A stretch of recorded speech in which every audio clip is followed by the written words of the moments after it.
Hello everyone. ये एक अधूरी इंटरकास्ट लव स्टोरी है जिसमें लड़का कायर निकलता है। वादे तो बहुत करता है, शादी करेगा, उसके साथ ही घर बसाएगा, लेकिन जब बात शादी की आती है तो क्या होता है, ये जानने के लिए आपको पूरी स्टोरी सुननी पड़ेगी। स्टोरी का नाम है कायर। युवक का नाम केशव था, युवती का नाम प्रेमा। दोनों एक ही कॉलेज के और एक ही क्लास के विद्यार्थी थे। केशव नए विचारों का युवक था, जात पात के बंधनों का विरोधी। प्रेमा पुराने संस्कारों की कायल थी, पुरानी मर्यादाओं और प्रथाओं में विश्वास रखने वाली। लेकिन फिर भी दोनों में गाढ़ा प्रेम हो गया था और यह बात सारे कॉलेज में मशहूर थी। केशव ब्राह्मण होकर भी बनिया लड़की से प्रेम विवाह करके अपना जीवन सार्थक करना चाहता था। उसे अपने माता पिता की परवाह नहीं थी, कुल मर्यादा का विचार भी उसके स्वांग सा लगता था। उसके लिए सत्य कोई वस्तु थी तो प्रेमा थी, लेकिन प्रेमा के लिए माता पिता और कुल परिवार के आदेश के विरुद्ध एक कदम बढ़ाना भी असंभव था। शाम के समय दोनों एक दिन विक्टोरिया पार्क के एक निर्जन स्थान पर आमने सामने हरियाली पर बैठे हुए थे। सैर करने वाले एक एक करके विदा हो गए, लेकिन ये दोनों अभी भी वहीं बैठे हुए थे। उनमें एक ऐसा प्रसंग छिड़ा हुआ था जो किसी प्रकार समाप्त ही नहीं हो रहा था। तब केशव ने झुंझला कर कहा, प्रेमा, इसका अर्थ है कि तुम्हें मेरी कोई परवाह ही नहीं है। प्रेमा बोली, शांत हो जाओ केशव, तुम मेरे साथ अन्याय कर रहे हो। मैं इस विषय को माता पिता के सामने कैसे छेड़ूं, यह मेरी समझ में नहीं आ रहा है। वे लोग पुरानी रूढ़ियों के भक्त हैं। मेरी तरफ से कोई ऐसी बात सुनकर मन में जो जो शंकाएं होंगी उनकी तुम कल्पना भी कर सकते हो। केशव ने झुंझला कर कहा, तो तुम भी उन्हीं पुरानी रूढ़ियों की गुलाम हो। प्रेमा बोली, नहीं केशव, ऐसी बात नहीं है, मैं उनकी गुलाम नहीं हूँ, लेकिन माता पिता की इच्छा मेरे लिए और सब चीज़ों से अधिक मान्य है। केशव बोला, इसका मतलब यह है कि तुम्हारा व्यक्तित्व कुछ नहीं है। प्रेमा बोली, ऐसा ही समझ लो। यह सुनकर केशव गुस्से में बोला, प्रेमा, मैं तो समझता था कि ये ढकोसले मूर्खों के लिए ही है, परंतु अब मुझे मालूम हो गया है कि तुम जैसी विदुषियां भी इनकी पूजा करती है। जब मैं तुम्हारे लिए संसार को छोड़ने पर तैयार हूँ तो तुमसे भी यही आशा करता हूँ। प्रेमा ने सोचा कि मेरा अपनी देह पर क्या अधिकार है। जिन माता पिता ने अपने खून से मेरी सृष्टि की है और अपने स्नेह से मुझे पाला है, उनकी मर्जी के खिलाफ कोई काम करने का मेरा कोई अधिकार नहीं है। प्रेमा दीन भाव से बोली, केशव, क्या प्रेम स्त्री और पुरुष के रूप में ही रह सकता है, मैत्री के रूप में नहीं? मैं तो आत्मा का बंधन समझती हूँ। केशव ने कठोर भाव से कहा, इन दार्शनिक विचारों से तुम मुझे पागल कर दोगी प्रेमा। बस तुम इतना समझ लो कि मैं निराश होकर जिंदा नहीं रह सकता। मैं प्रत्यक्षवादी हूँ और कल्पनाओं के संसार में प्रत्यक्ष का आनंद उठाना मेरे लिए असंभव है। यह कहकर उसने प्रेमा का हाथ पकड़ लिया। प्रेमा ने झटके से अपना हाथ छुड़ाया और बोली, नहीं केशव, मैं कह चुकी हूँ कि मैं स्वतंत्र नहीं हूँ। तुम मुझसे वह चीज मांगो जिस पर मेरा अधिकार हो। केशव को अगर प्रेमा ने कठोर शब्द कहे होते तो भी उसे इतना दुख ना हुआ होता। एक क्षण तक वह मन मारे बैठा रहा, फिर उठकर निराशा भरे स्वर में बोला, ठीक है प्रेमा, जैसी तुम्हारी इच्छा। यह कहकर वह वहां से चुपचाप चला गया। रात को भोजन करके प्रेमा जब अपनी माँ के साथ लेटी तो उसकी आंखों में नींद ना थी। केशव ने उसे एक ऐसी बात कह दी थी जो चंचल पानी में पड़ने वाली छाया की तरह उसके दिल में छाई हुई थी। प्रतिक्षण उसका रूप बदलता था, वह उसे स्थिर नहीं कर सकती थी। माता से इस बारे में कहे तो कैसे, शर्म से मुंह बंद कर देती थी। उसने सोचा, अगर केशव के साथ मेरा विवाह ना हुआ तो उस समय मेरा क्या कर्तव्य होगा। अगर केशव ने कोई उद्दंडता कर डाली तो मेरे लिए फिर संसार में क्या रह जाएगा। इन भांति भांति के विचारों में एक बात जो उसके मन में निश्चय हुई वह यह थी कि केशव के सिवा वह किसी और से विवाह नहीं करेगी। प्रेमा उन सोच विचारों में डूबी हुई थी कि तभी उसकी माँ ने कहा, बेटी, क्या तुझे अभी तक नींद नहीं आ रही है? मैंने तुझे कितनी बार कहा है कि थोड़ा बहुत घर का काम काज भी कर लिया कर, लेकिन तुझे किताबों से फुर्सत ही नहीं मिलती। 4 दिन में तू पराए घर जाएगी, कौन जाने कैसा घर मिले। अगर कुछ काम करने की आदत ना रही तो कैसे निभा होगा। प्रेमा बड़े भोलेपन से बोली, माँ, मैं पराए घर जाऊं ही क्यों? माता ने मुस्कुरा कर कहा, बेटी, लड़कियों के लिए यही तो सबसे बड़ी विपत्ति है। माँ बाप की गोद में पलकर ज्यों ही सियानी हुई दूसरों की घर जाना ही पड़ता है। अगर अच्छे लोग मिले तो जीवन आराम से कट गया, नहीं तो रो धोकर दिन काटना पड़ता है। सब कुछ भाग्य के अधीन है। अपनी बिरादरी में तो मुझे कोई भी घर ऐसा नहीं भाता। कहीं लड़कियों का आदर नहीं है, लेकिन करना तो बिरादरी में ही पड़ेगा। ना जाने जात पात का बंधन कब टूटेगा। माँ की बात सुनकर प्रेमा बोली, माँ, कहीं कहीं तो बिरादरी के बाहर भी विवाह होने लगे हैं। उसने कहने को तो कह दिया, लेकिन उसका हृदय कांप रहा था कि माता जी कुछ भाप ना जाए। यह सुनकर माता ने विस्मय से पूछा, तो क्या हिंदुओं में भी ऐसा हुआ है? फिर उसने अपने आप ही उस प्रश्न का जवाब भी दिया, और 2-4 जगह ऐसा हो भी गया हो सो उससे क्या ही होता है। प्रेमा चुपचाप रही। उसने कोई जवाब नहीं दिया। उसे डर था कि कहीं माता उसका आशय न समझ जाए। उसका भविष्य एक अंधेरी खाई की तरह उसके सामने मुंह खोले खड़ा था, मानो उसे निगल जाएगा। फिर ना जाने उसे कब नींद आ गई, उसे पता न चला। अगले दिन प्रातःकाल प्रेमा सोकर उठी तो उसके मन में एक विचित्र साहस का उदय हो गया था। सभी महत्वपूर्ण फैसले हम अकस्मात रूप से ही ले लिया करते हैं, मानो कोई दैवीय शक्ति हमें उनकी ओर खींच ले जाती है। वही हालत प्रेमा की थी। कल तक वह माता पिता के निर्णय को मान्य समझती थी, लेकिन संकट को सामने देखकर उसमें उस वायु की हिम्मत पैदा हो गई जिसके सामने कोई पर्वत आ गया हो। वही मंद वायु प्रबल वेग से पर्वत के मस्तक पर चढ़ जाती है और उसे कुचलती हुई दूसरी तरफ पहुंचती है। प्रेमा मन ही मन सोच रही थी, माना यह देह माता पिता की है, लेकिन आत्मा तो मेरी है। मेरी आत्मा को जो कुछ भुगतना पड़ेगा वह इसी देह से भुगतना पड़ेगा। अब वह इस विषय में संकोच करना अनुचित ही नहीं, घातक समझ रही थी। अपने जीवन को क्यों एक झूठे सम्मान पर बलिदान करें। उसने सोचा, विवाह का आधार अगर प्रेम ना हो तो वह देह का विक्रय है। आत्मसमर्पण क्या बिना प्रेम के भी हो सकता है? इस कल्पना से ही कि ना जाने किस अपरिचित युवक से उसका विवाह हो जाएगा, उसका हृदय विद्रोह कर उठा। प्रेमा इन्हीं सोच विचारों में खोई हुई थी कि तभी पिता ने बड़े प्रेम से कहा, बेटी प्रेमा, मैं कल तुम्हारे प्रिंसिपल के पास गया था। वे तुम्हारी बड़ी तारीफ कर रहे थे। प्रेमा बोली, पिताजी आप तो यूं ही कहा करते हो। पिता बोले, नहीं बेटी, मैं सच कह रहा हूँ। यह कहकर उन्होंने अपनी मेज की दराज खोली और उसमें से एक तस्वीर निकालकर प्रेमा को दिखाते हुए कहा, यह लड़का आईसीएस के इम्तिहान में प्रथम आया है। इसका नाम तो तुमने सुना ही होगा। पिता ने इस ढंग से कहा कि प्रेमा उनका आशय समझ सके, लेकिन प्रेमा भाप गई। उनका मन तीर की भांति लक्ष्य पर जा पहुंचा। उसने बिना तस्वीर की ओर देखे ही कहा, नहीं, मैंने तो इसका नाम तक नहीं सुना है। पिताजी ने बनावटी आश्चर्य से कहा, क्या तुमने इसका नाम नहीं सुना? आज के दैनिक पत्र में उसका चित्र और जीवन वृतांत छपा है। प्रेमा ने रुखाई से जवाब दिया, होगा, लेकिन मैं तो इस परीक्षा का कोई महत्व नहीं समझती। मैं तो समझती हूँ कि जो लोग इन परीक्षा में बैठते हैं वे पल्ले सिरे से स्वार्थी होते हैं। अगर उनका उद्देश्य इसके सिवा और क्या होता है कि वे अपने गरीब निर्धन दलित भाइयों का शासन करें और खूब धन संचय करें, यह तो जीवन का कोई ऊंचा उद्देश्य नहीं है। प्रेमा की इस आपत्ति में जलन थी, अन्याय था, निर्दयता थी। पिता ने समझा था कि प्रेमा यह बखान सुनकर लट्टू हो जाएगी, लेकिन यह जवाब सुनकर वे तीखे स्वर में बोले, प्रेमा, तू तो ऐसी बातें कर रही है जैसे तेरे लिए धन और अधिकार का कोई मूल्य ही नहीं है। प्रेमा ने कहा, हाँ, मैं तो उसका मूल्य नहीं समझती। मैं तो आदमी में त्याग देखती हूँ। मैं ऐसे युवक को जानती हूँ जिन्हें यह पद जबरदस्ती भी दिया जाए तो स्वीकार नहीं करेंगे। पिता ने मजाकिया ढंग से कहा, यह तो आज मैंने नई बात सुनी है। मैं देखता हूँ कि छोटी छोटी नौकरियों के लिए लोग मारे फिरते हैं। मैं जरा उस लड़की की सूरत तो देखना ही चाहता हूँ जिसमें इतना त्याग हो। मैं तो उसकी पूजा करूंगा। शायद किसी दूसरे अवसर पर यह शब्द सुनकर प्रेमा लज्जा से सिर झुका लेती, लेकिन इस समय उसकी हालत उस सिपाही की सी थी जिसके पीछे गहरी खाई हो। आगे बढ़ने के सिवा उसके सामने कोई और मार्ग न था। अपने आवेश को संयम से दबाती हुई, आंखों में विद्रोह भरे, वह अपने कमरे में गई और केशव के कई चित्रों में से एक सुंदर सा चित्र ढूंढ कर लेकर आई जो उसकी निगाह में सबसे खूबसूरत था। पिता के सामने रख दिया। पिता ने चित्र को उपेक्षा के भाव से देखना चाहा, लेकिन पहली ही नज़र में उसने उन्हें आकर्षित कर लिया। फिर उन्होंने प्रेमा की ओर देखते हुए कहा, यह किसकी तस्वीर है? प्रेमा ने संकोच से सिर झुकाकर कहा, ये मेरी ही क्लास में पढ़ते हैं। पिता ने पूछा, अपनी ही बिरादरी का है? यह सुनते ही प्रेमा की मुख मुद्रा धूमिल हो गई। इसी प्रश्न के उत्तर पर उसकी किस्मत का फैसला हो जाएगा। उसके मन में पछतावा हुआ कि व्यर्थ में ही इस तस्वीर को यहाँ लाई। उसमें एक क्षण के लिए तो दृढ़ता आई थी।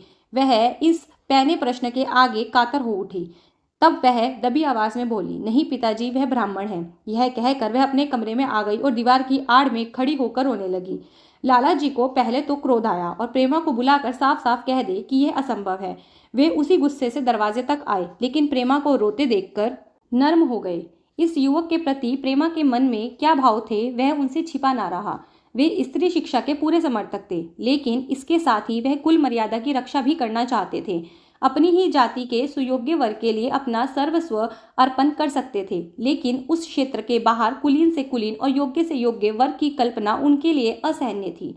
इतना बड़ा अपमान वे सोच भी नहीं सकते थे। उन्होंने कठोर शब्दों में कहा, आज से कॉलेज जाना बंद कर दो। अगर शिक्षा कुल मर्यादा को डुबोना ही सिखाती है तो कुशिक्षा है।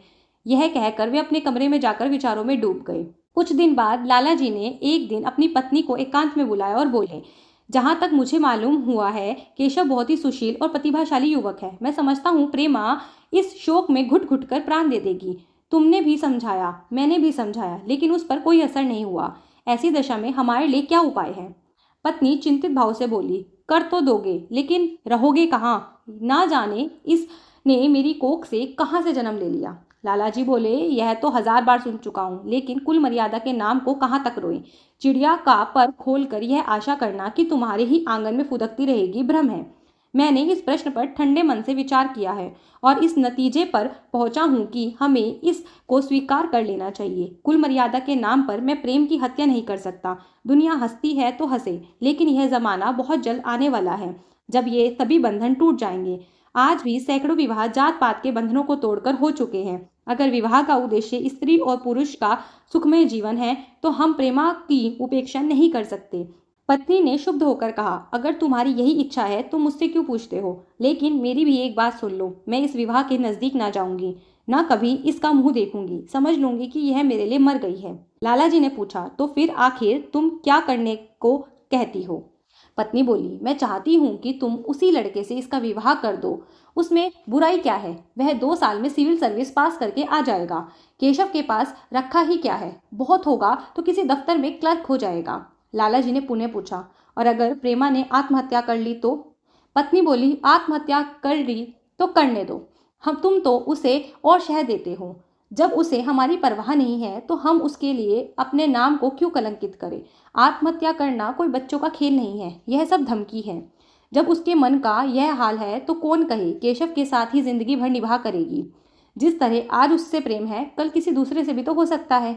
लाला जी ने पत्नी को प्रश्नसूचक दृष्टि से देखकर कहा कि अगर यह कल खुद जाकर केशव से शादी कर ले तो तुम क्या कर लोगी? फिर तुम्हारी कितनी इज्जत रह जाएगी? वह चाहे संकोचवश या हम लोगों की लिहाज में यूं ही बैठी रहे, पर यदि जिद पर कमर बांध ले तो हम और तुम कुछ भी नहीं कर सकते। लाला जी की पत्नी के ध्यान में यह नहीं आया कि इस समस्या का ऐसा भीषण अंत भी हो सकता है। एक क्षण तक तो वह अवाक बैठी रही, मानो इस आघात ने उनकी बुद्धि की धज्जियां ही उड़ा दी हो। फिर पराभूत होकर बोली, तुम्हें अनोखी ही कल्पनाएं सोचती हैं। मैंने तो आज तक कभी नहीं सुना कि किसी कुलीन कन्या ने अपनी इच्छा से विवाह किया है। यह सुनकर लाला जी बोले, तुमने ना सुना हो, पर मैंने सुना है और देखा भी है। ऐसा होना बहुत संभव है। पत्नी बोली, तो जब ऐसा होना ही है तो इससे तो यही अच्छा है कि हम ही इसका प्रबंध करें। जब नाक कट ही रही है तो तेज छुरी से ही क्यों ना कटे। कल केशव को बुला कर देखो क्या कहता है। केशव के पिता सरकारी पेंशनर थे और मिजाज से चिड़चिड़े थे। धर्म के आडंबरों में ही उनके चित्त को शांति मिलती थी। कल्पना शक्ति का अभाव था, किसी के मनोभाव का सम्मान ना कर सकते थे। वह अब भी उसी संसार में रहते थे जिसमें उन्होंने अपने बचपन और जवानी के दिन काटे थे। नवयुग की लहर को वे सर्वनाश कहते थे और कम से कम अपने घर को दोनों हाथों और दोनों पैरों पर जोर लगाकर उसे बचाए रखना चाहते थे। जब एक दिन प्रेमा के पिता उनके पास पहुंचे और केशव से प्रेमा के विवाह का प्रस्ताव किया तो केशव के पिता अपने आपे में ना रह सके। बोले, आपने भांग तो नहीं खा रखी है? इस तरह का संबंध और चाहे जो कुछ भी हो विवाह नहीं है। लगता है आपको भी नए जमाने की हवा लग गई है। यह सुनकर प्रेमा के पिता ने नम्रता से कहा, पंडित जी, मैं खुद भी ऐसा संबंध नहीं पसंद करता। इस बारे में मेरे भी यही विचार है जो आपके हैं, लेकिन बात ऐसे आ पड़ी है कि मुझे विवश होकर आपकी सेवा में आना पड़ा। आजकल के लड़के और लड़कियां अपनी स्वेच्छाधारी हो गए हैं, यह तो आपको मालूम होगा। हम बूढ़े लोगों के लिए अब अपने सिद्धांतों की रक्षा करना कठिन हो गया है। मुझे भय है कि कहीं ये दोनों निराश होकर अपनी जान पर ना खेल जाएं। यह सुनकर पंडित जी का पारा 7वें आसमान पर पहुंच गया। गरज कर बोले, यह आप क्या कह रहे हो साहब? आपको शर्म नहीं आती? हम ब्राह्मण हैं और ब्राह्मणों में भी कुलीन। ब्राह्मण कितने भी पतित क्यों ना हो, अपने मर्यादा शून्य नहीं हुए हैं कि बनियों की लड़की से शादी करते फिरे। जिस दिन कुलीन ब्राह्मणों में लड़कियां ना रहेंगी उस दिन समस्या उपस्थित हो सकती है। मैं कहता हूँ, आपको मुझसे यह बात करने की हिम्मत कैसे हो गई? लाला जी जितने ही दबते थे पंडित जी उतना ही बिगड़ते थे। यहाँ तक कि लाला जी अपना अपमान ज्यादा ना सह सके और अपनी तकदीर को कोसते हुए वहां से चलते बने। उनके जाते ही केशव कॉलेज से आया। पंडित जी ने तुरंत उसे अपने पास बुलाया और क्रोधित होकर बोले, केशव, मैंने सुना है कि तुमने किसी बनिए की लड़की से विवाह का निश्चय कर लिया है। क्या यह खबर सही है? केशव ने अनजान बनकर पूछा, आपसे किसने कहा पिताजी? पंडित जी बोले, किसी ने तो कहा हो, लेकिन मैं पूछता हूँ कि यह बात सही है या गलत है। अगर सही है तो तुमने अपनी मर्यादा को डुबोना निश्चय कर लिया है, तो तुम्हारे लिए इस घर में कोई जगह नहीं है। तुम यह अनीति करके मेरे घर में कदम नहीं रख सकते। केशव पिता के स्वभाव से परिचित था। प्रेमा से उसे प्रेम था। वह गुप्त रूप से प्रेमा से विवाह कर लेना चाहता था। बाप हमेशा तो नहीं बैठा रहेगा। माता के स्नेह पर उसे विश्वास था। उस प्रेम की तरंग में वह सारे कष्टों को झेलने को तैयार मालूम होता था। लेकिन जैसे कोई कायर सिपाही बंदूक के सामने जाकर हिम्मत खो बैठता है और कदम पीछे हटा लेता है, वही दशा केशव की हुई। वह साधारण युवकों की ही तरह सिद्धांतों के लिए बड़े बड़े तर्क कर सकता था। जबान से उसने अपनी भक्ति की दुहाई दे सकता था, लेकिन उसके लिए यातनाएं झेलने की सामर्थ्य उसमें ना थी। अगर वह अपनी जिद पर अड़ा और पिता ने भी अपनी टेक रखी तो उसका कहाँ ठिकाना लगेगा। उसका जीवन ही नष्ट हो जाएगा। उसने दबी जबान से कहा, जिसने आपसे कहा है सरासर झूठ कहा है। यह सुनकर पंडित जी बोले, तो यह खबर बिल्कुल गलत है। केशव बोला, जी पिताजी, बिल्कुल गलत। तब पंडित जी बोले, अगर ऐसी ही बात है तो तुम आज ही इसी वक्त बनिए को खत लिख दो और याद रखो कि अगर इस तरह की झूठी चर्चा फिर उठी तो मैं तुम्हारा सबसे बड़ा शत्रु हो जाऊंगा। जाओ जल्दी करो। इधर दूसरे दिन प्रेमा ने केशव के नाम पत्र लिखा। प्रिय केशव, तुम्हारे पिताजी ने मेरे पिताजी के साथ जो अनिष्ट और अपमानजनक व्यवहार किया है, उसका हाल सुनकर मेरे मन में बड़ी शंका उत्पन्न हो गई है। शायद उन्होंने तुम्हें भी डांट फटकार लगाई होगी। ऐसी दशा में मैं तुम्हारा निश्चय सुनने के लिए विकल हो रही हूँ। मैं तुम्हारे साथ हर तरह का कष्ट झेलने के लिए तैयार हूँ। आज शाम को यहीं आकर भोजन करो। मेरे पिता और माता दोनों तुमसे मिलने के लिए बहुत उत्सुक है। मैं वह स्वप्न देखने में मग्न हूँ जब हम दोनों उस सूत्र में बंध जाएंगे जो टूटना नहीं जानता, जो बड़ी से बड़ी आपत्ति में भी अटूट रहता है। तुम्हारी प्रेमा। शाम तक प्रेमा के पत्र का कोई जवाब नहीं आया। उसके माता पिता बार बार पूछते थे, केशव नहीं आया। वे द्वार की ओर आंख लगाए बैठी थी। यहाँ तक कि रात के 9 बज गए, लेकिन ना तो केशव ही आया, ना ही उसका पत्र। प्रेमा के मन में तरह तरह के संकल्प विकल्प उठ रहे थे। कदाचित उन्हें पत्र लिखने का अवकाश ना मिला होगा, या आज आने में फुर्सत ना मिली होगी, कल अवश्य आ जाएंगे। केशव ने पहले उसके पास जो भी प्रेम पत्र लिखे थे, उन सबको उसने फिर पढ़ा। उनके एक एक शब्द में कितना अनुराग टपक रहा था, उनमें कितना कंपन था, कितनी विकलता, कितनी तीव्र आकांक्षा। फिर उसे केशव के वे वाक्य याद आए जो उसने सैकड़ों बार कहे थे। कितनी बार वह उसके सामने रोया था। इतने प्रमाणों के होते हुए निराशा के लिए कहाँ स्थान था। लेकिन फिर भी सारी रात उसका मन जैसे सूली पर टंगा रहा।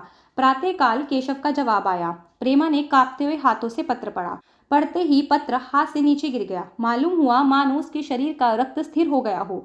लिखा था, प्रेमा, मैं बहुत बड़े संकट में हूँ कि तुम्हें क्या जवाब दूँ। मैंने इस समस्या पर काफ़ी ठंडे दिमाग से विचार किया है और इस नतीजे पर पहुंचा हूँ कि वर्तमान दशाओं में मेरे लिए पिता की आज्ञा की उपेक्षा करना दुस्सह है। मुझे कायर मत समझना, मैं स्वार्थी भी नहीं हूँ, लेकिन मेरे सामने जो बाधाएं हैं उन पर विजय पाने की शक्ति मुझ में नहीं है। पुरानी बातों को भूल जाओ। उस समय मैंने इन बाधाओं की कल्पना भी नहीं की थी। प्रेमा ने एक गहरी सांस ली और उस पत्र को फाड़ कर फेंक दिया। उसकी आंखों में अश्रुधारा बहने लगी। जिस केशव को उसने अपने अंतःकरण से वर लिया था, वह इतना निष्ठुर हो जाएगा, उसके रत्ती भर भी आशा ना थी। ऐसा मालूम पड़ा कि मानो अब तक वह कोई सुनहरा सपना देख रही थी, लेकिन आँख खुलने पर वह सब कुछ अदृश्य हो गया। जीवन में जब आशा भी लुप्त हो गई तो अंधकार के सिवा और क्या रहा। अपने हृदय की सारी संपत्ति लगाकर उसने एक नाव लदवाई थी। वह नाव जलमग्न हो गई। अब दूसरी नाव कहाँ से कौन लदवाएगा। अगर यह नाव टूटी है तो उसके साथ वह भी डूब जाएगी। माता ने पूछा, क्या केशव का पत्र है? प्रेमा बोली, हाँ, उसकी तबीयत ठीक नहीं है। इसके सिवा वह और क्या कहे। केशव की निष्ठुरता और बेवफाई का समाचार कहकर लज्जित होने का साहस उसमें न था। पूरा दिन वह घर के काम धंधों में लगी रही, मानो उसे कोई फिक्र ही ना हो। रात को उसने भोजन बनाया और सबको खिलाकर खुद भी भोजन किया। काफी देर तक हारमोनियम पर गाती रही, लेकिन सवेरा हुआ तो कमरे में उसकी लाश पड़ी हुई थी। प्रभात की सुनहरी किरणें उसके पीले मुख को जीवन की आभा प्रदान कर रही थी।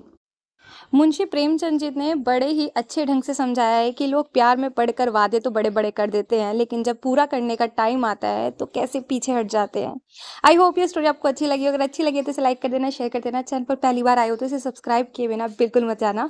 मिलते हैं नेक्स्ट स्टोरी के साथ, तब तक के लिए बाय बाय।